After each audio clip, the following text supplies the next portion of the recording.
It took me 25 years to understand what I am about to share with you. These are lessons I wish someone had told me earlier, but maybe I wouldn't have listened because that's the thing about life. You can hear the words, but sometimes you need to stumble through the experience before they truly mean something. And I stumbled a lot. I come from a small town and moved to the big city of Mumbai almost 25 years ago. It felt like being a small fish suddenly dropped into an ocean. Everything was bigger, everything was faster and louder.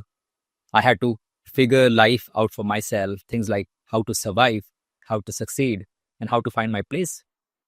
And in those stumbles, I learned a few truths about money, success, happiness, and life itself. These are not rules, these are not quick fixes, these were patterns. These were realizations that when they finally clicked, they changed everything in my life. So let's dive into what took me 25 years to learn. Maybe it will save you some time, or maybe it will simply help you see your own journey more clearly. Lesson number one: money buys freedom, not happiness. For a long time, I thought money was the end goal. I don't think I was alone in that. Society paints this picture for us: the car, the house, the lifestyle. And I chased all that. Promotions, I chased raises, and it led to late nights at office, side hustles. More money, I thought, meant more happiness. But here's what I realized after years of grinding: money is a tool, not a destination. It can buy comfort, it can solve problems, it can remove a lot of stress that poverty brings. But beyond a certain point, it doesn't fill that space in your heart that longs for meaning, connection, or longs for peace. What money truly buys is freedom: the freedom to walk away from a job that drains you, the freedom to spend more time with your family, the freedom to pursue what genuinely excites you without worrying about bills. That's the real prize. But even this freedom has its limits. Because if you spend all your time making money, you might wake up one day and realize you never actually used that freedom. You earned it, but you never lived it. So, yes, work hard, build wealth, but know what you are really buying with it. And that's time, choices, and freedom. And when you get that freedom, use it. Don't keep pushing it into the future. Happiness, as we understand, is found in the present, not in a distant tomorrow. The second lesson which I've learned is that success is redefined by you, not by the society. I used to think success was a finish line. It was a clear point where I would arrive and finally feel like I made it. Maybe it was the title on my business card or the respect I would get when I told people what I did. But when I hit some of those milestones, I felt underwhelmed. Sure, there was a brief high, but then life went on, and I was already thinking about the next thing. That's when I started asking, what is success to me?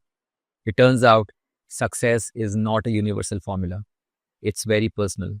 For some, it's building a $1 billion company. For others, it's having a quiet life filled with books and family dinners.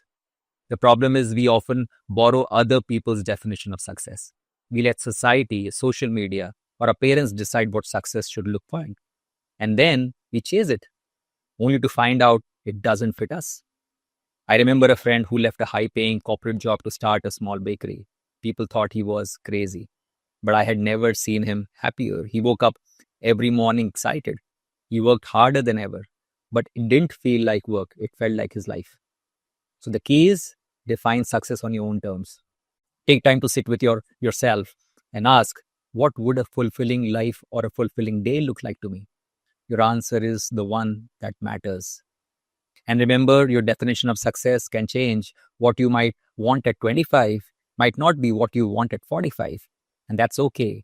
Success is not a fixed point, it's a moving target that shifts as you grow. The third big lesson I've learned in these 25 years is that relationships matter more than anything. There was a point when I thought my work was the most important thing, that building something big, achieving something great was what life was all about. But life has a way of humbling you. You lose people, you go through tough times. And in those moments, your job title doesn't hold your hand. Your bank account doesn't ask how you're feeling. People do.